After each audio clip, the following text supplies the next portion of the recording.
Ladies and gentlemen, welcome to another fantastic episode of The Left Wing. I am TJ Whitehead, powers taken, not given, joined as always by public enemy number one, John Cooper of Counterpoint Politics. How are you doing today, my friend? I am doing great. Still have not been fired. Really feeling left out of all the fun here. Been a very interesting couple of days. I know that, we don't expect consistency from conservatives or the MAGA world, but doing a full 180-degree turn on cancel culture was not on my 2025 bingo card, let me tell you, TJ. Well, I mean, it should have been because that's what they started with, right? With the 180 on cancel culture.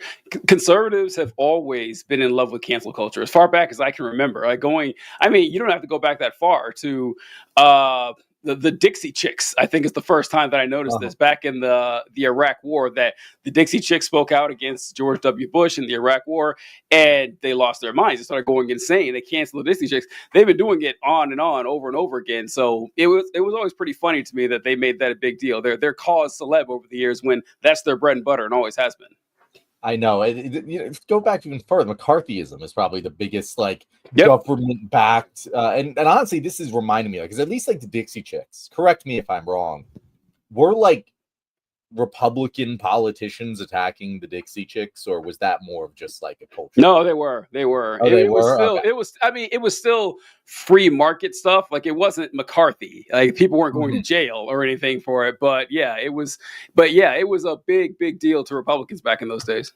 Yeah, because we have here Pam Bondi saying she's going to go after people for their speech. It was very funny. She had to clarify. She said they were going after people for hate speech and then had to clarify later that they're not going after people for hate speech because so many of their base really likes hate speech. Did you see that today? I saw that. That was pretty funny because Pam Bondi, she made a big deal about the hate speech thing, and then I remember she tweeted out the actual legal code for hate speech. I was like, yeah, that's the law. All right. What do you want me to do with that? That's already a law. It's not a big deal. That's what has already been annotated. But yeah, conservatives in odd principled moments said, oh no, we can't have that. That's going to be bad news for us.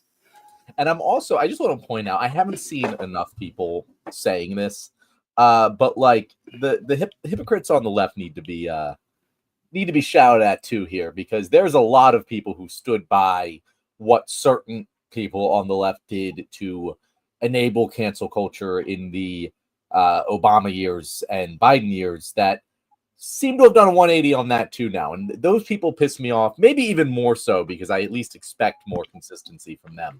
But yeah, this is one of those things that I've always agreed with the ostensible conservative position on, not the one they actually pursue in policy, of we really just shouldn't call for people's jobs over, most fucking petty bullshit. Every once in a while there's something that people would deserve to be fired for, but for example, the fucking did you see the Phillies Karen? It was 2 weeks ago.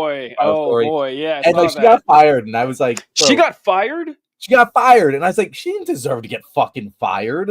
She's a bitch. Don't get me wrong. Only a monster does what she did. She's so in the wrong in so many ways, but I don't understand why this affects her fucking job. Can you tell people what you're talking about in case they aren't aware? Okay. In case you're living under a rock, there was a video of, it was a Phillies Marlins game, I think. And it was whatever. I don't remember they played, yeah. And the fly ball in the outfield home run, and it lands in front of her, in the row in front of her. And the father runs over and gets the ball off the ground and gives it to his son.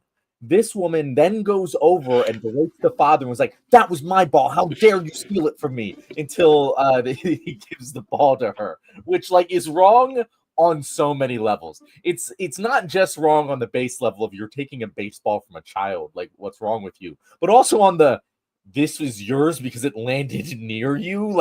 What kind of fucking sports fan? What rule? Since when was that ever an unspoken rule of baseball?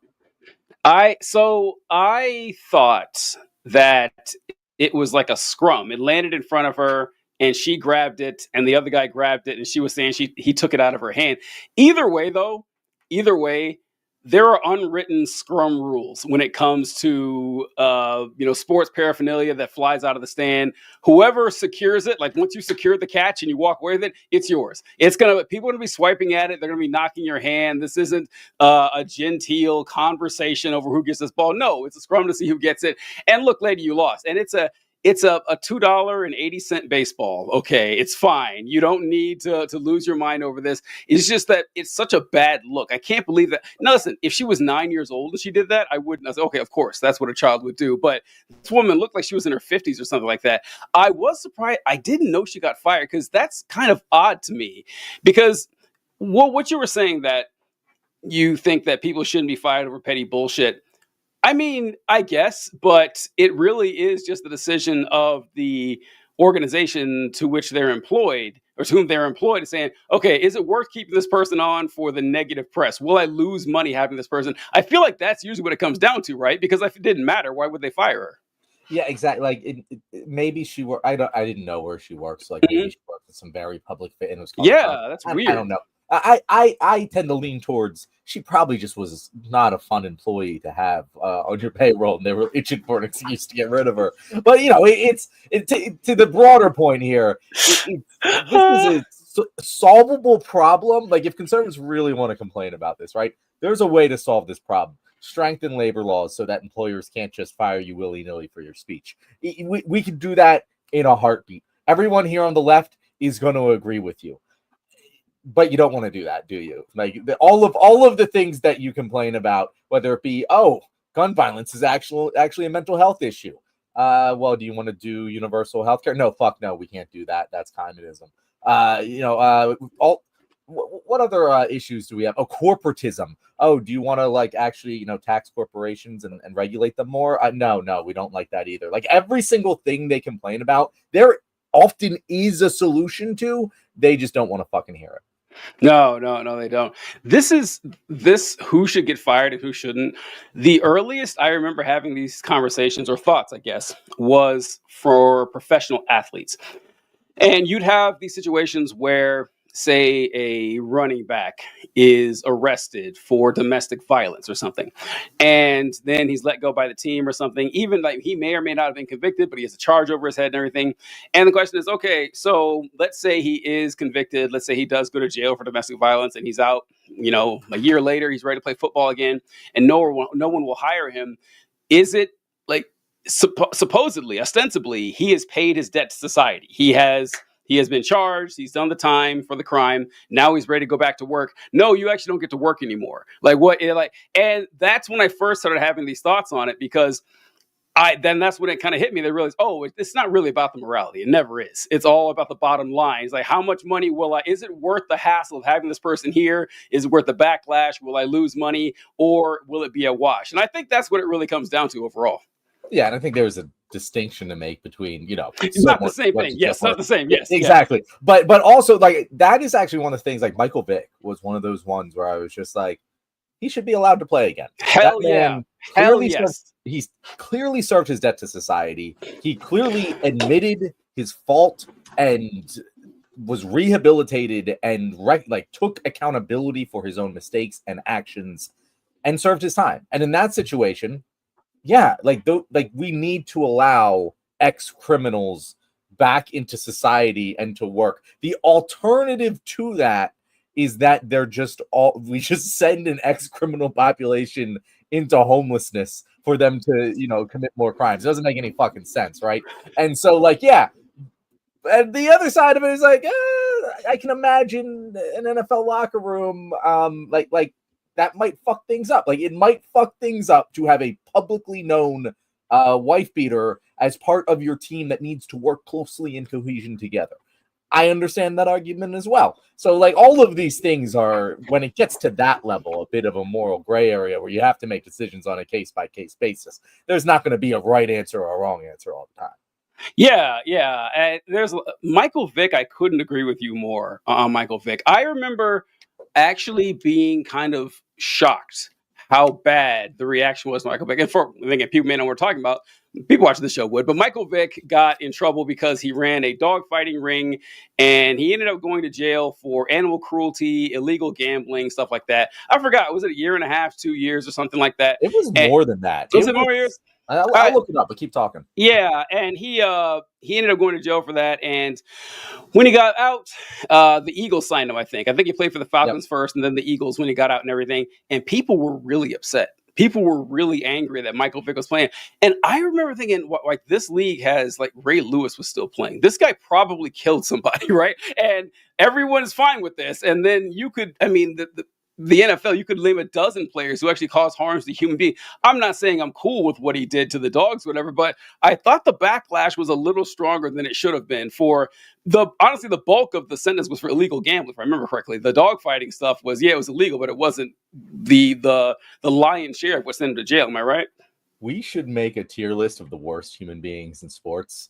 Just so we can be like, hey, what's worse? Michael Vick running a dogfighting ring or Kobe Bryant for all the shit he did? I don't think Michael Vick's cracking my top 10 even. Not my top 10.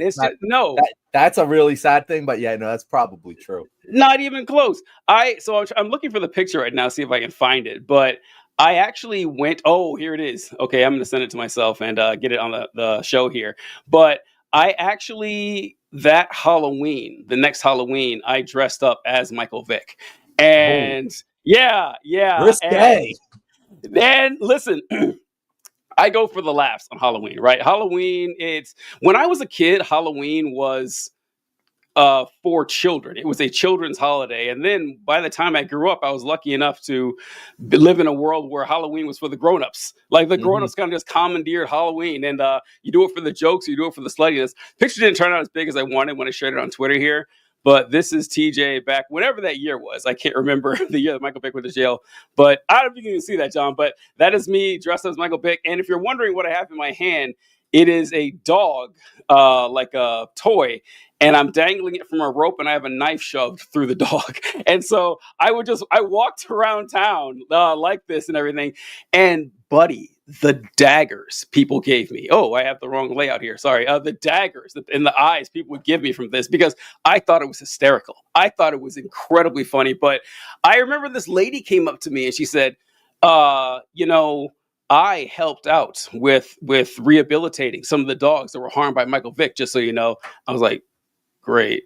What do you want me to say? I don't know. Like, it's just a funny Halloween costume. There's a guy dressed up as Martin Luther King with a bullet hole in his head across the street. I don't see you yelling at that guy. What are you yelling at me for the Michael Vick thing?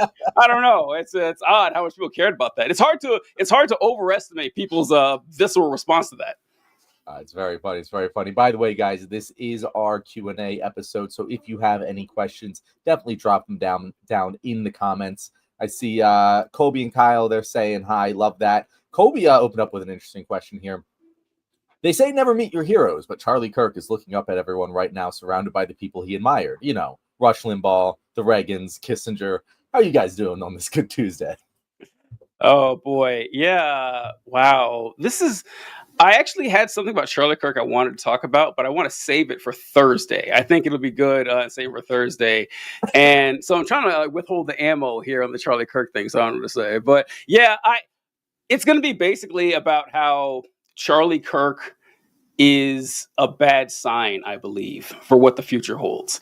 Like you mentioned, Rush Limbaugh, and I mean Henry Kissinger and the Reagans, they were, actually in politics, but the demagogues, the people who have, rallied the regular normal folks into right-wing politics, the positive reaction that I have seen from more people than I ever would have guessed from Charlie Kirk does not bode well for the future. It doesn't bode well at all. And by the way, proof positive, the election wasn't stolen, by the way. After we've seen this, I think we can put to bed any idea that there's like, oh, that can't be the case. We couldn't have all those people voted for Trump. Yeah, we could.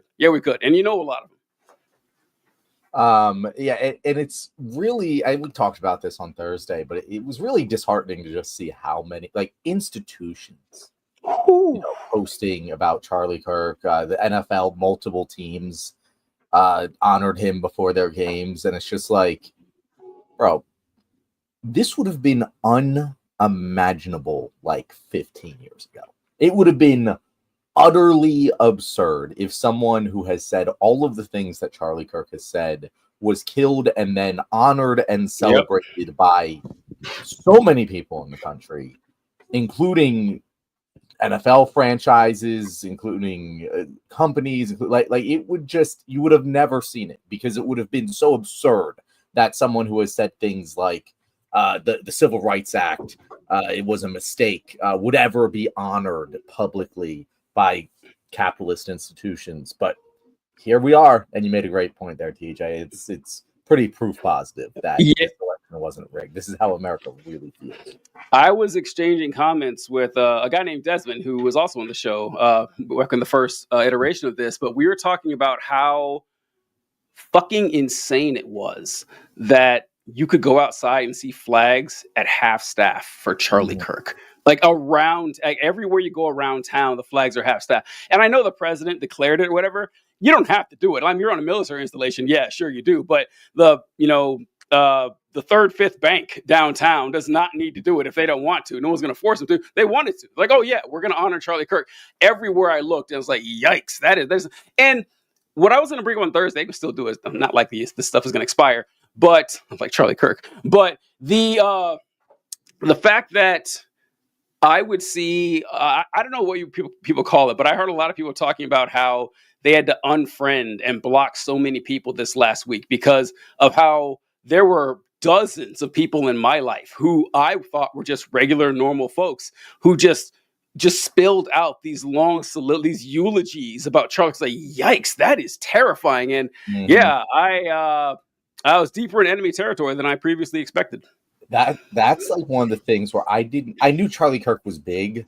Yeah. Like for us, but I didn't realize the mainstream appeal that he had. I remember after the election, I was talking to my fiance's little sister, who's, a 17, 18-year-old, she might be 19 now, girl that, doesn't really follow shit, right? She's as much of a normie, unplugged person as you can get. And I asked her, I was like, what are some just like political influencers? Charlie Kirk was the first one, she said. The first one. And she's not a conservative, by the way. She's a Democrat for as much as she cares about politics. And so, like, that was one of those first ones to me. I was like, oh, Charlie Kirk. That's an interesting answer. And this has only proven just how mainstream Charlie Kirk really was. It's just, it's shocking and saddening to be perfect. Because I get Trump. You know what I mean? I get the politics thing. Charlie Kirk uniquely is a very eye-opening experience. Yeah. And look, I mean, got to give the devil his due. Charlie Kirk did a hell of a job. I mean, look, we spent the last week shitting on him, and we'll do it more in the future, I'm sure. But to say something positive, the guy put in the work. The guy found a way to become popular in conservative, but one by being a super far right conservative, and he did this 10 years ago. Crazy to think that, oh yeah, this is going to work. This is it. This is my ticket right here, and became wildly successful at. There's actually a really funny thing I saw. Steven Crowder.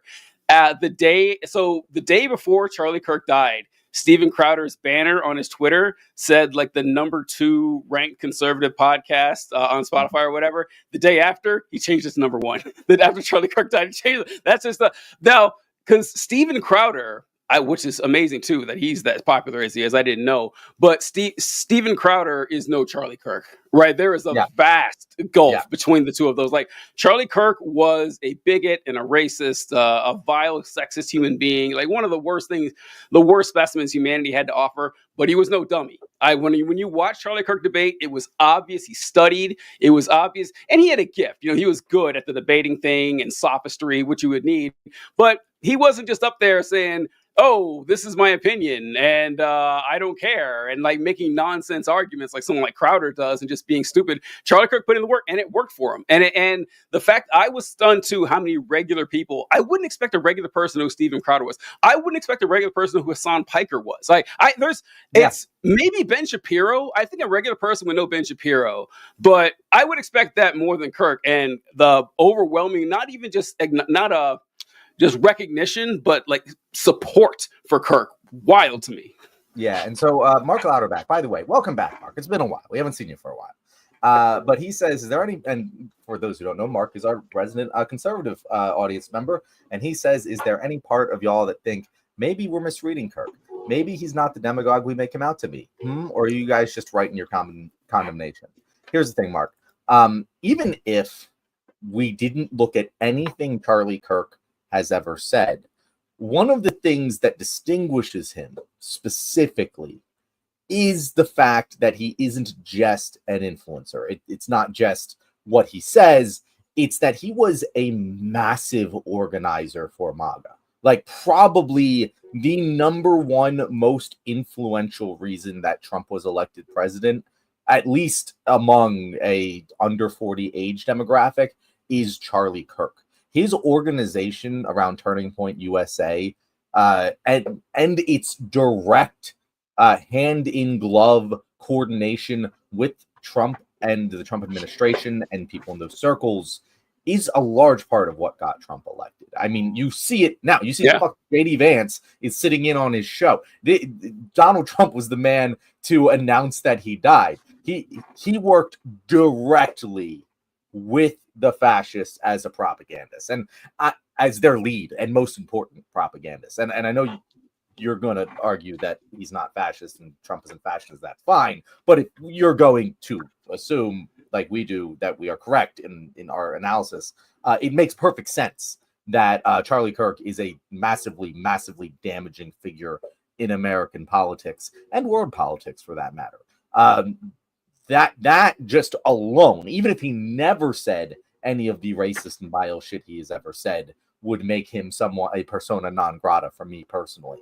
And then you look at the things he said. Again, I don't think we can misinterpret like so many of the quotes. TJ, this is one of my favorite things that have been happening over the last couple of days. Oh, you're taking Charlie Kirk's quotes out of context. And I'm like, oh, really? How so? And they're like, he didn't just say this awful thing. For example, the Civil Rights Act was a mistake. He also explained why he thought that, and you didn't include the explanation. I'm like, oh, I'm sorry. I took his quote out of context. I didn't include the explanation for why he thinks the vile racist thing he thinks.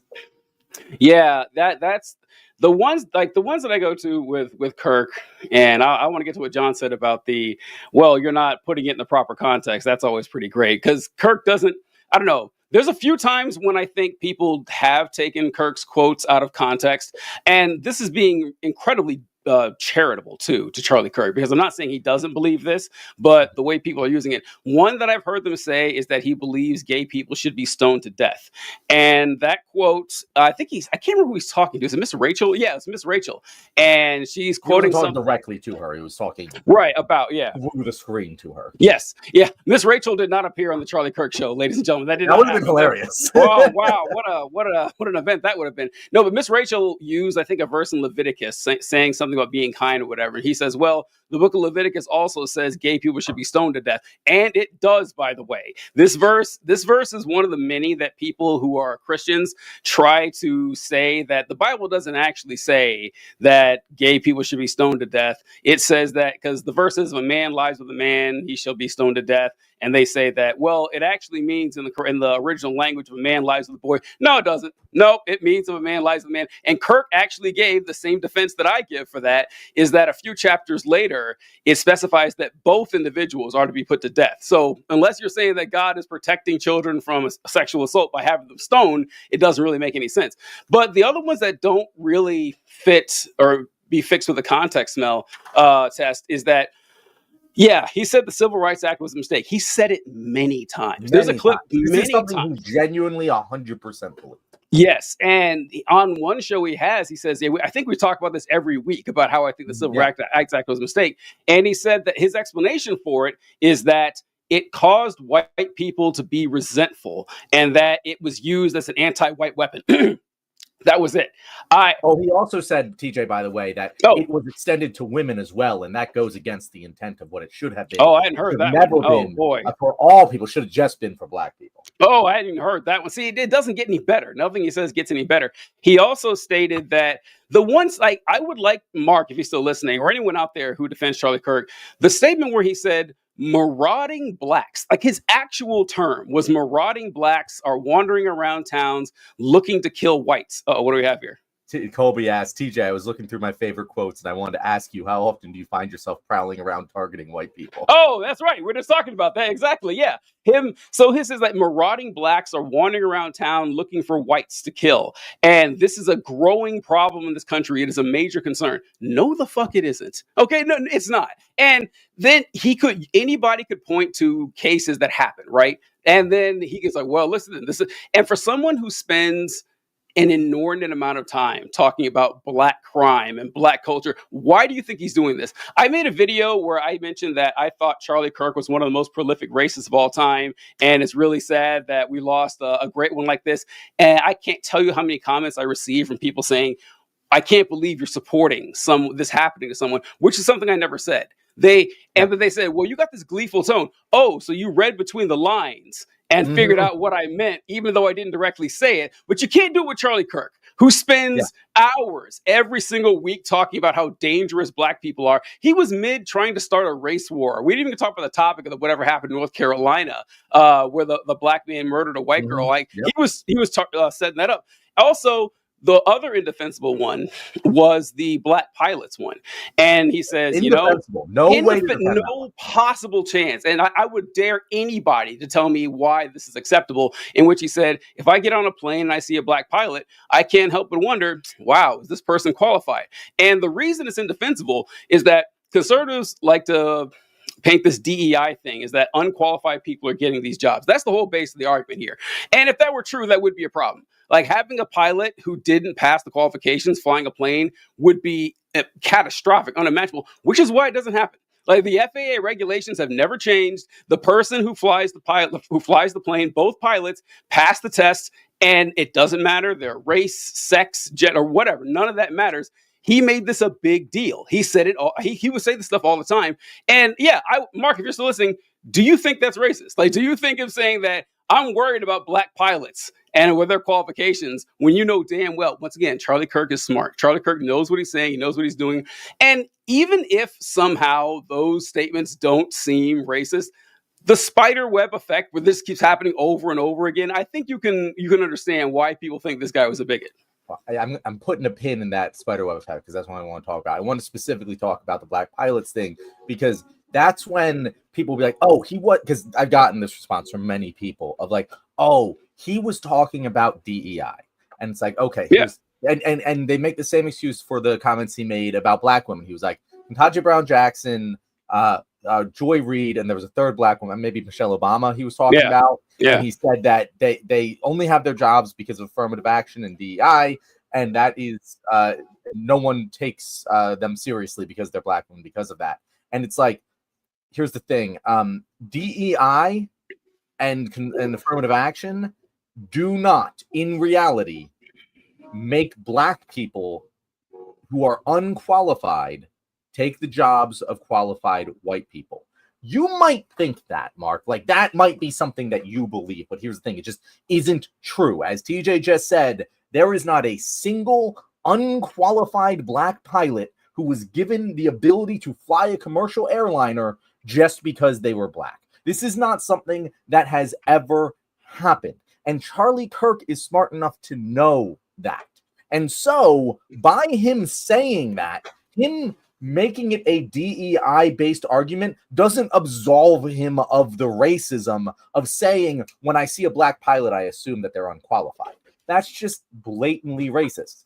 When you say, oh, well, Ketanji Brown Jackson, she's a DEI hire, so she doesn't have the mental capacity to do the job, so she had to take it from a white person. There's no DEI policy for selecting the Supreme Court. That just factually does not exist. There's not a single DEI, affirmative action, anything that exists to have selected Ketanji Brown Jackson for the Supreme Court. That doesn't make any sense. Like, you can't make that argument. And Charlie Kirk is smart enough that he knows what he's doing. He's spreading this propaganda.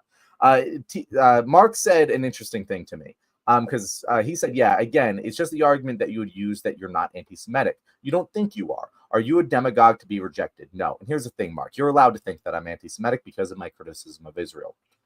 I'm someone who does not want to appear anti-Semitic because I'm not. And I would feel badly if people genuinely thought that I was anti-Semitic. And so I make sure to choose language that specifically does not make me sound anti-Semitic. You can look through all my posts, all of my criticisms of Israel. You will never see me one time say anything as clearly questionably anti-Semitic as every time I see a Jew flying a plane, I get worried. You'll never fucking see that. You will never see that. And you will never see TJ doing that. But Charlie Kirk does that shit all the time because he doesn't care about being seen as racist because he wants the racist to listen to what he's saying. That's the point. That's the point of these dog whistles. And again, these aren't even fucking dog whistles, but like it's kind of what we're getting at here. If you think that my criticism of Israel can be interpreted as anti-Semitism, you have taken more steps to make that claim by far than it would ever take to nail Charlie Kirk as a racist. And it's not even fucking close. Yeah, that's a very dumb point. I don't know. It's like you said, Charlie Kirk goes out of his way. Charlie Kirk, this is the difference, by the way, because I am sensitive to this issue that you don't want to appear anti-Semitic, like John said, because it's one of those areas where there's overlap, right? Where there's like, okay, I think this action of Israel wrong, but anti-Semites often would say the same thing, right? They would say, oh, aha, look at this, these evil actions done by these folks. One, I never refer to Jews. I don't even like saying it, actually. I don't even like saying it because it sounds weird when I say it out loud and everything like that. And so, but if every other show I was on here bringing up different points about Jewish people. Oh, did you ever notice this about Jewish people? Ever notice this about Jewish people? This is a real problem. There's a real culture problem in the Jewish community. I don't think it would be insane for someone to say, okay, I think that guy's anti-Semitic. Not if there's like one issue about a singular nation state. Because once again, criticizing the action of a nation state, if I criticize Saudi Arabia, that doesn't mean I hate Muslims. I know it's kind of dumb, but I think it's very obvious. Another group that Charlie Kirk very clearly is. Yeah, Charlie Kirk purposely goes out of his way to make inflammatory statements to piss people off, to get money and clicks, and to raise. Islam is incompatible with Western civilization. I mean, exactly. I just clear can get about that. Exactly. So I don't think that there's any comparison at all. And by the way, Mark asked, "Are we demagogues? If you're rejected, sure we are. Of course we are. Why not? People do it every day. That's part of this gig. I mean, I don't know. It's." And I just want to say, because he puts it so, Mark, I love having you in the audience. I'm so glad you're back because you make such good arguments to be refuted, right? Because you say TJ's wrong. Affirmative action is corrosive. It makes people doubt that people are qualified because they are black. No, it does not, because it doesn't have black unqualified people taking jobs. That is not something that happens. Charlie Kirk saying it does is what makes people think that black people are unqualified to do their jobs. Like that is the thing. It's not true. Again, black pilots are not being hired who are unqualified. Every black pilot that has ever been hired is qualified from the FAA, regardless of their fucking race. The only reason people think otherwise is because of propagandists like Charlie Kirk. Charlie Kirk could identify that a lot of those people are in his audience, and proactively, if he cared about solving that problem, he would make the case to his audience, hey guys, you're wrong about affirmative action. Look at the FAA regulations. We can print them out right here.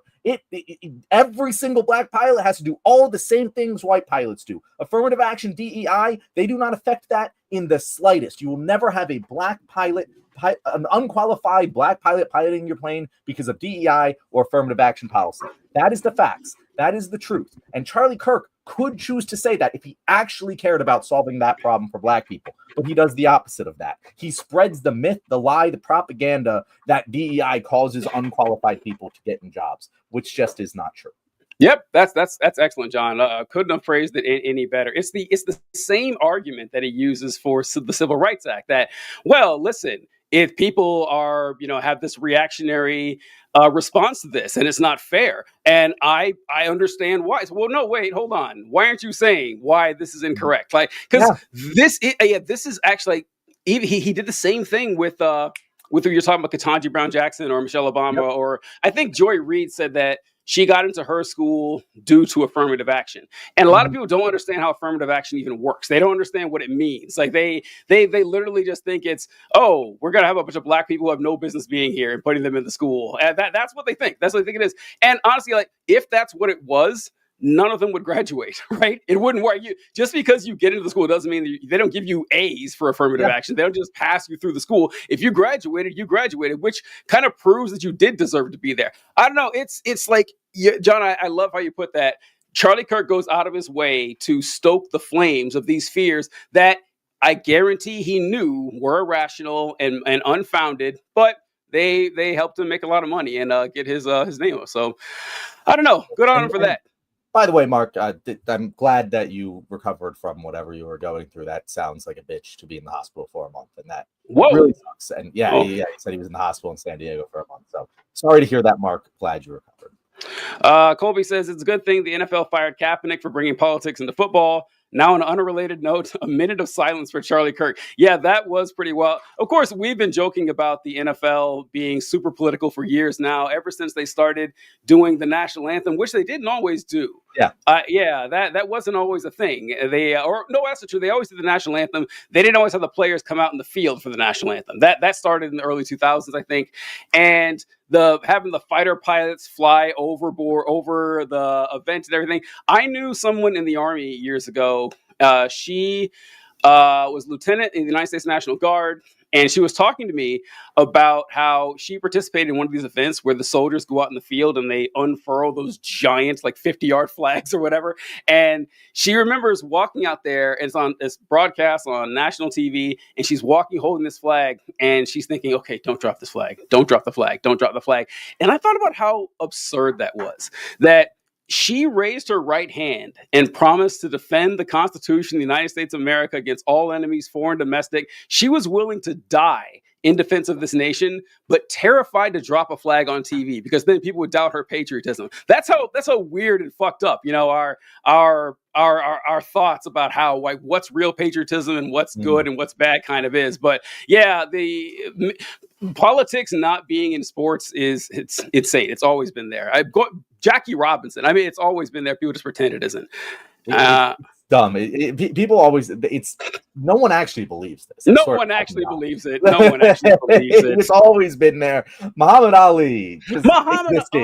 Like I don't even know. And the funny thing about the Kaepernick thing is, like, I actually do think that Kaepernick, at least towards the end of his career, actually didn't deserve to be on a starting quarterback for an NFL team. But if you're telling me fucking Carson Wentz is about to start for the fucking Minnesota Vikings, he's the backup quarterback, Kaepernick could have been the fucking quarterback or the backup quarterback for an NFL team, and he wasn't because of his speech. There's no fucking question about that. And also, the best like, I know this has been litigated to death, TJ, but it never pisses me off more. It's just like he knelt for the national anthem.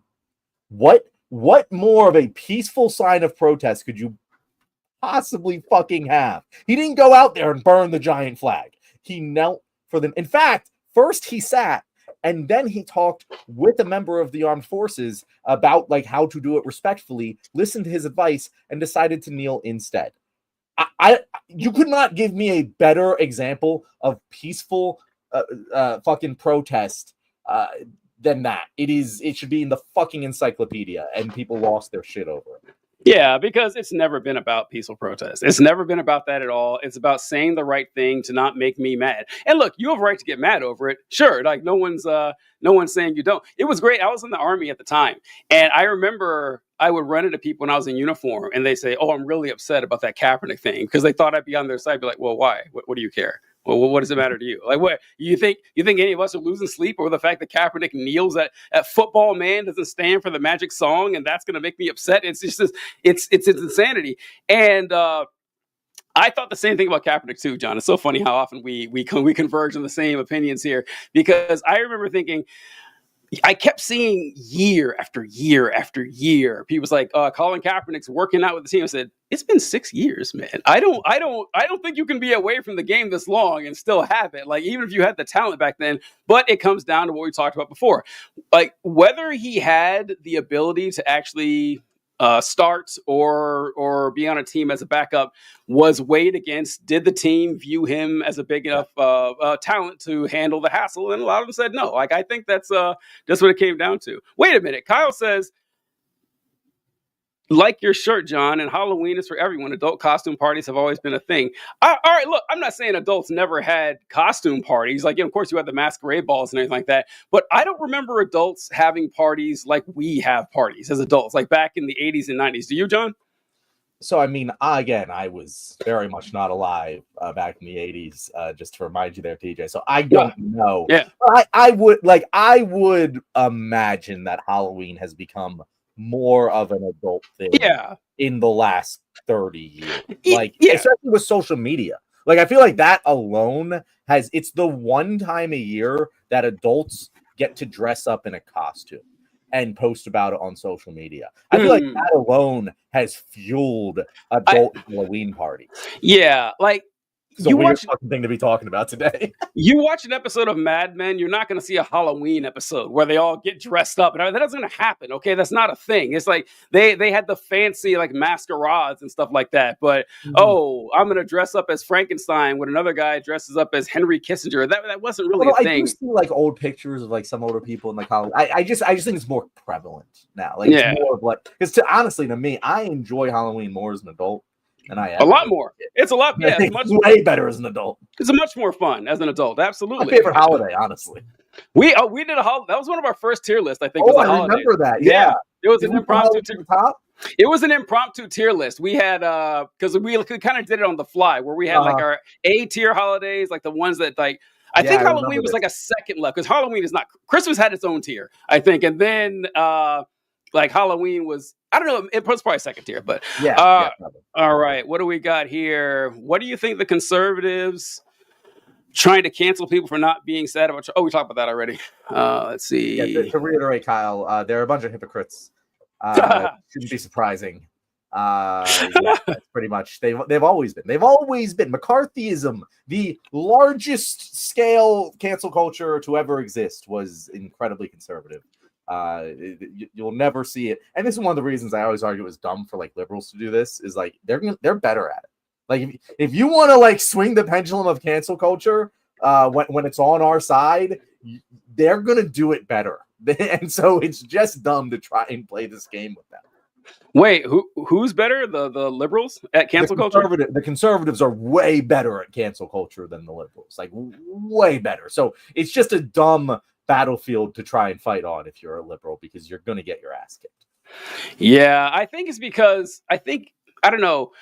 I have a hard time explaining this because it's kind of a half-baked idea or whatever. But I remember talking one time about how there's a difference between Republican politicians and Democrat politicians, in that Republican politicians are in it for one of two reasons. Either reason number one, they're in it because they've realized that this is a successful grift that they can play to the, jug hooting racist and rubes out there and just do very little work. You don't have to do any research or study or appeal to experts or anything like that. You can just go out there and say you're worried about Satan and his influence on the kids, and it's going to, just roll in the bucks. Or there's a second type of conservative that really believes it, buys it all, hook, line, and sinker. They are warriors for Christ. They are here to save the world from the evil influences of Beelzebub, and they are the Marxist college professors who are trying to trans all your kids, the evil socialists who want to drain all your money. They want a bunch of lazy people to get free money, and they really believe it. They are not lying. They're not disingenuous at all. Now, there are a few people like that on the left. There are a few. You can probably name them. But the rest of them seem to be in it because, hey, this is a cool gig that gives me access to power, and it's a pretty sweet job, and my face is on TV, and it's online. I think that's kind of true a lot with not people like us, but a lot of people on the left, is that they don't have that fire burning in them. Like, you tell someone that someone's child is like Satan is going to take them to hell, what wouldn't you do to stop that, right? There is not. You're telling the election was called against you. That's not going to get in your way. Like, you're really going to, So I think that you're right. The conservatives they believe they have a lot more to lose, and they feel it more powerfully. Yeah, and it all stems from the idea that, like, and I've said this before on the show, most people do not judge morality based on foundational principles. Now, we like to think that, like me, TJ, the people we interact with, the guests on this show, a lot of the people in this audience really like to think that people make moral decisions based on foundational principles. That is not the fucking case. They look around to see what everyone else the fuck is doing, and they make a decision based off of that. And that's why cancel culture is so effective. It's just weaponized tribalism. It's saying, hey, that person's wrong. And if enough people say they're wrong, it must be true. And that's how it works all the time. To give a non-political example of this, TJ, I want to just do a little I am the asshole that I encountered recently. Totally non-political, right? Okay. So this woman, she's at it's her like husband's family and some family friends, right? And her mother-in-law, someone asked about like when are the grandkids coming? Her mother-in-law is like, oh well, she doesn't want to give us grandkids because she's so focused on her career. And the woman goes, actually, we've been trying for several months now. It's been a real struggle, but thank you for airing our own personal medical history out like that. Because she was like, no, that's not the case at all. I want kids. And then later, the mother-in-law comes up to her and she's like, how dare you embarrass me in front of my friends like that? You shouldn't have done that, yada, yada, yada. Wow. Before I continue, Wow. let me hear your thoughts on that. Okay, no, you saw this happen? No, this is not. This is something I encountered online. Yeah. Okay. I mean, what was my reaction going to be? It's cry bullying. It's like, oh, I'm going to make you look like shit, but then when you Uno double reverse it on me, I'm going to yell at you for doing so. Exactly. And that's what like normal people should fucking think. This was a 50-50 battle, TJ. This was insane in the comment section. Like, I could not believe how many people were defending the mother-in-law, or at the very least, not defending the mother-in-law, but also condemning the wife, right? And I'm just like, bro, I can understand you want to make the argument, hey, there was a less harmful way to handle that situation. I can agree with you. You know, she didn't have to say that. She could have said different things. But why the fuck should she? Why the fuck should she? It's the mother-in-law started this. She instigated this. She's the one who started lying about her to make her look bad in front of her friends. And then she's going to fucking cry wolf. And it just reminds me of like, this is exactly how they behave. Yeah. They instigate the fight. They make it down and dirty. And as soon as you fight back at all, they yell and cry to mommy about, oh, how dare you do this to me? They will take the most strict definition of you being a good person and say, oh, well, you could have not phrased it that way and it would have been less harmful, therefore you're a bad person, and then do much worse all the fucking time and not hold themselves to the same standard because they know that it doesn't fucking matter. All that matters is how many people point and say that person's the bad person, and that's how the vast majority of people will determine their morality. It doesn't matter who's actually fucking right or wrong. All that matters is what people think.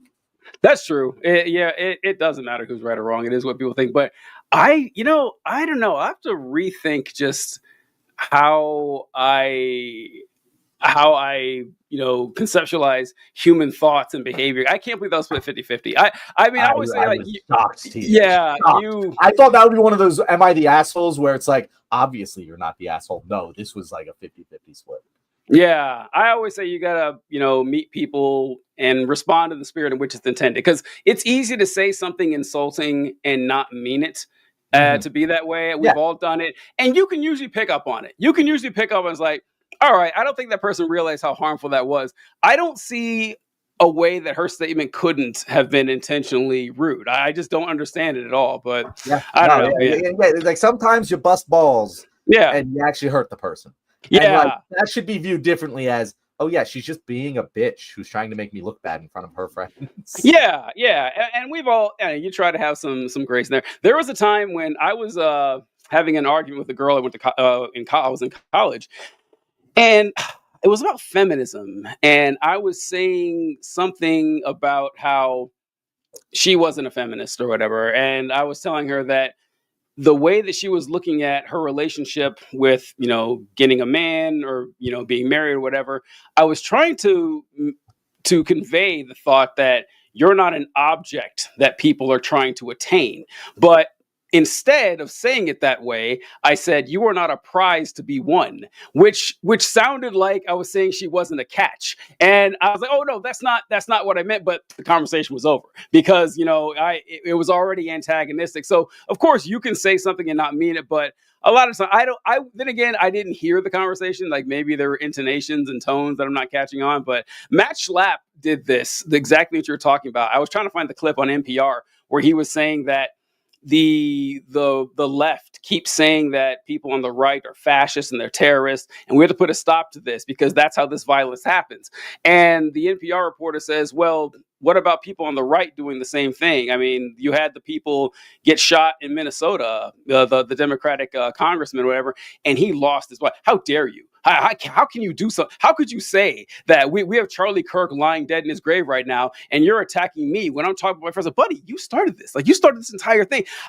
I guess it's the right thing to do if you're making public speeches, but it is infuriating to listen to. Your feminist comment reminded me of the Charlie Kirk quote immediately after Taylor Swift got engaged to Travis Kelce. He said, "Reject feminism. Submit to your husband, Taylor. You're not in charge."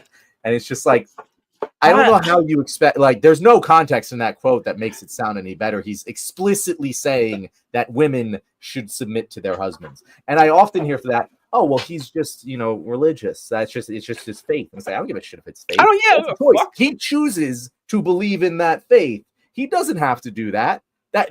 No one's forcing him to do that. If he believes women should submit to his husbands and feminism should be rejected, he's a bad person who deserves criticism. John, this is another thing that's been, I don't know, this, everything's just been topsy-turvy this past, I don't know, 10 years really, but this last couple of years especially, I've had to, I'm rarely wrong on things, but I've been very wrong on the psyche of the nation. At first, it was the Roe versus Wade thing. I thought Roe versus Wade would bury the Republican Party. I thought it was over. I thought it was all done. I thought they would have pissed off all the women. Nope.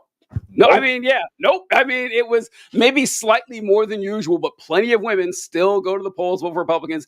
And then this Charlie Kirk thing, yeah, because we talk about Charlie Kirk and his racism and everything, his sexism, just as bad. And if you guys hadn't seen that clip that John was referencing there, I mean, he's laying it on thick. This is also like Charlie, like people defending Kirk's. Oh, he's not really racist. He knew what he was doing. He was saying this to be inflammatory. It's insane to think otherwise. But him really putting English on this, it's Taylor, it's time for you to hang it up and finally have some babies. What's wrong with you? Let's get barefoot and pregnant. Your husband is in charge. Submit to him. I say, I can't believe how many women I've seen saying they like Charlie Kirk after that. I just can't. I can't understand it. I like feminism is taking a hit too, not just from the fellas, but from the ladies too. And this is like, I don't know what the world's gonna look like. It's kind of wild. It's fucking disgusting. We got like 8 minutes left. We got it. Colby said, well, we shouldn't be so mean to people who died people who did one little thing wrong. Luigi Mangione, allegedly. And that is what you named the title of this episode. So just want to get into that a little bit. Yeah, I just saw this and I thought it was, I don't know, kind of funny because you guys remember when Luigi Mangione was first arrested and they said, okay, we're going to get him for this murder charge, whatever. They also brought up, we're going to charge him with terrorism, which kind of threw everybody else like, what? They're going to charge him with terrorism? Well, good news. A judge has dismissed the terrorism charges against Luigi Mangione.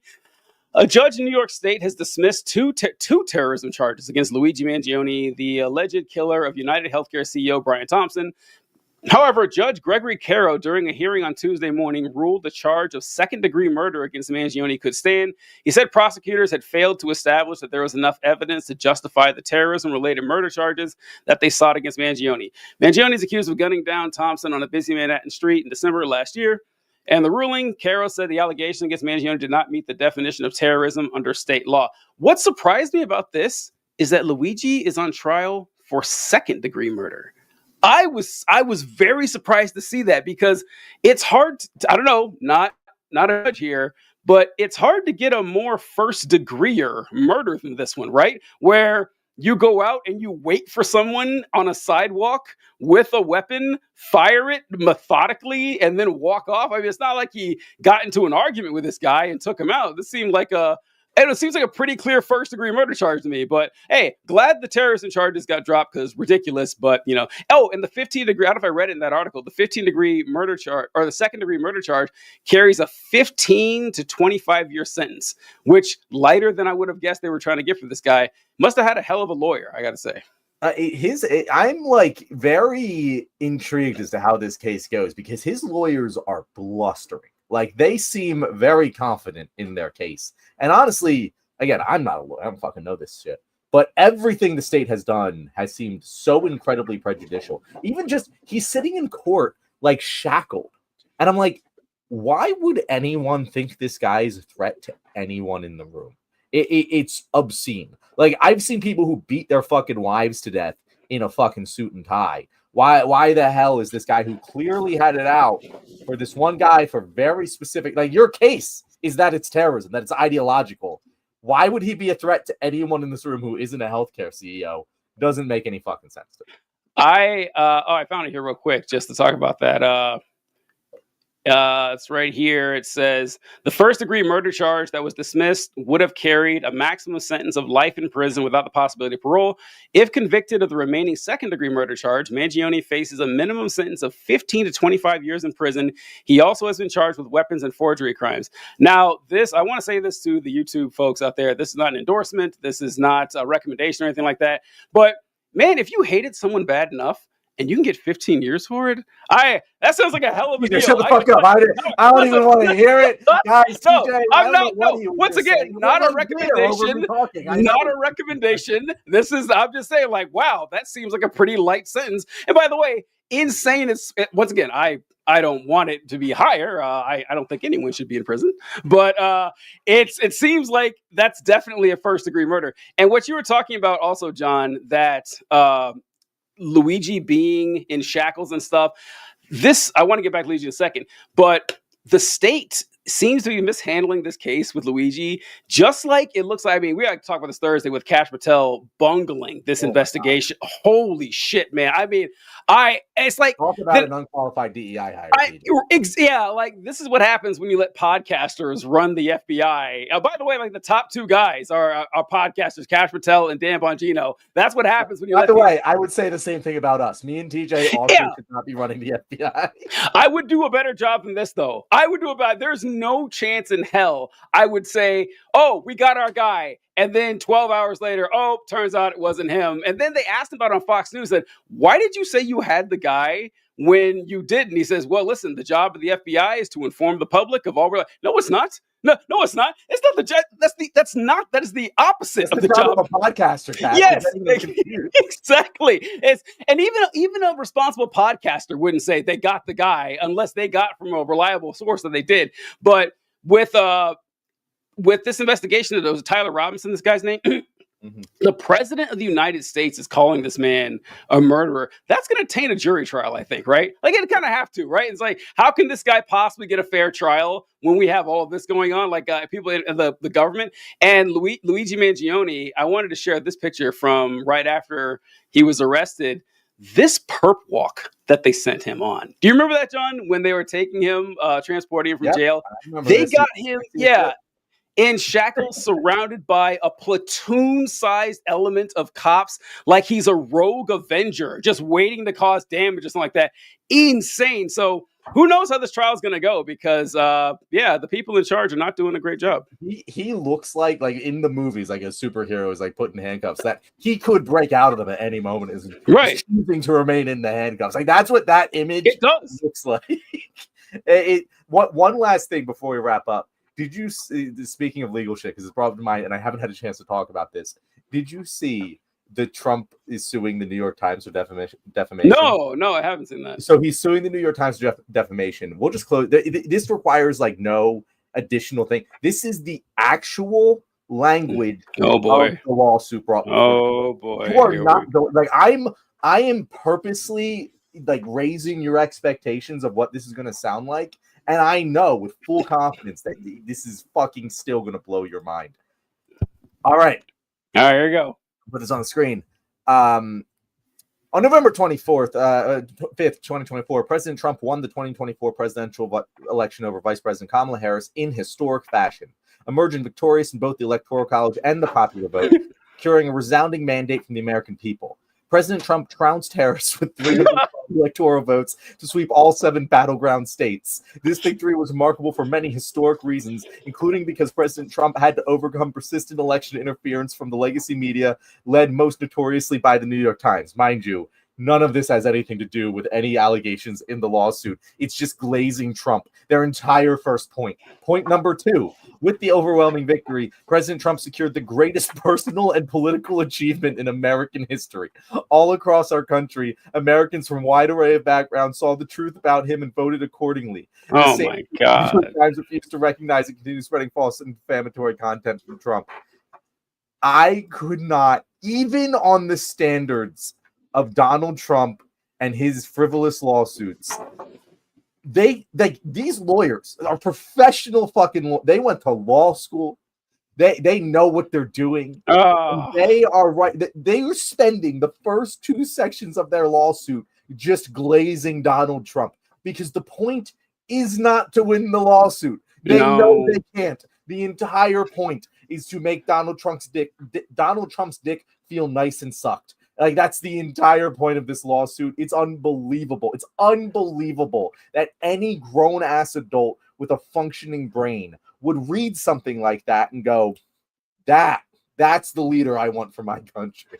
Oh, it's so embarrassing. I don't understand this, man. I just don't get how like I said, grown adults are letting this happen. It's just, it's always funny when like Trump is forcing other people to kiss his ass publicly like that. Like, it's the only thing he gets off on anymore. And look, if he could do it, why not? I guess if you had the power to do that, why wouldn't you? Like, it'd be a lot of entertainment.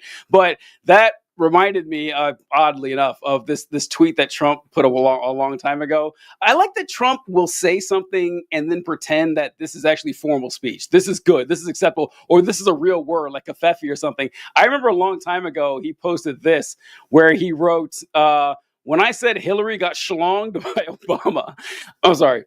When I said that Hillary got schlonged by Obama, it meant got beaten badly. The media knows this. Often used word in politics. It's an often used word.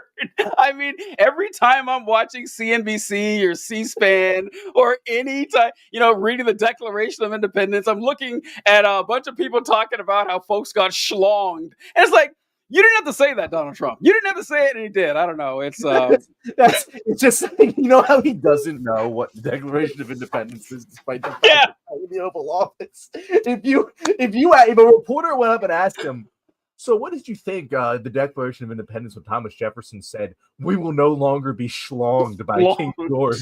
Yes. I bet you he would just run with it. I bet you he would assume that he actually said it. Oh, that's great. That's fantastic. Oh, God. All right. So, well, I don't know what topics we're going to talk about on Thursday, John. I got we're going to talk about the coarsening of the culture. The fact that Charlie Kirk has been beloved by the masses. Got to discuss that. That's going to be... We'll have a more structured episode with multiple segments on Charlie Kirk. There will probably be some other things that we're going to want to talk about. And I want to do a tier list. We haven't done one in a while.